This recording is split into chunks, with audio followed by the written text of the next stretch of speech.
Welcome back to another episode of Under the Fig Tree FM. This is a channel where I discuss the strategies, techniques, and things I learned from different ventures in my life. And the venture at hand is I recently just got a job as an assistant coach at a D3 wrestling program. So I discuss the good, the bad, the ugly things I learned from this situation. And this episode is going to be about my first experience as an assistant coach at a tournament. So I'll discuss the things I learned, things that went well, things that didn't go as well.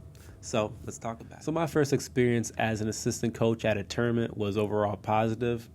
And the thing that stuck out to me this weekend was it's a really good feeling when you make a call out, they do it, and it was successful. So that happened to me a couple of times this weekend where I would say, escape a shot or something like that. They would do it, get some success, and it kind of makes me feel like I had something to do with their victory. So that was a positive that I liked from this weekend. It also allowed me to recognize or distinguish between the two types of people on the team. So there's ones who are more likely to be coached, and then there's ones who are less likely to be coached. And the ones who are more likely to be coached, they're obviously great because they realize that when they're tired, less oxygen goes to their brain, that their coach sees the full picture, they see what's available, your options, things like that. And then there's the ones who are less likely to be coached, and I can't really blame them because wrestling is a selfish sport, but I do believe that they should take into consideration what the coaches are yelling at them so they could start, implementing these things that are available. And I think everybody on the team is coachable to a degree, whereas there's ones who will be coachable throughout the whole match, and then there's ones who will only be coachable when they're, in a rut, when things aren't going as well for them. So I distinguish between those two wrestlers, something that I recognized and learned from this weekend.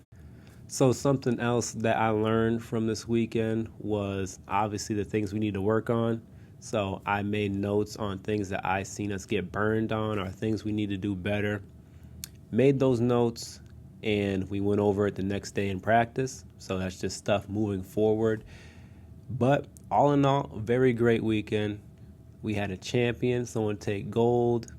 And there's also some guys who were not as good who also surprised me. I was like, I did not know he had that in him. So I had some people do more than I thought they could do. We had one person take championship. And then there were some people who didn't wrestle to their expectation. But I could say that they got caught, so it was something that shouldn't have happened, and it wouldn't have happened if they didn't get caught in that move. So overall, great experience, and I also seen someone do that elbow pass, so we're getting somewhere with that. So we're going to keep moving forward with the elbow passes. So I'm seeing the fruit of the labor from that. I was really excited when I seen that. And, overall, great week. Couldn't ask for a better week. The tournament, though, last year when we were there, we ended at 4 o'clock. This year was 8 o'clock, so it was a very long day for everybody. And we're even debating if we're going to come back to that tournament because of that reason. But, that is what it is. And we're just going to keep moving forward, pressing on. And yeah. Well, that's it for this episode of Under the Fig Tree. I'll continue to keep you guys posted on things that I'm learning from this new venture, being an assistant wrestling coach. And keep in mind, that's not the only thing I'm into. I have other passions, things I plan on sharing on this channel. So if you think you'll be interested in that, you can like, subscribe, and by the grace of God, do your job. Thank you. Bye-bye.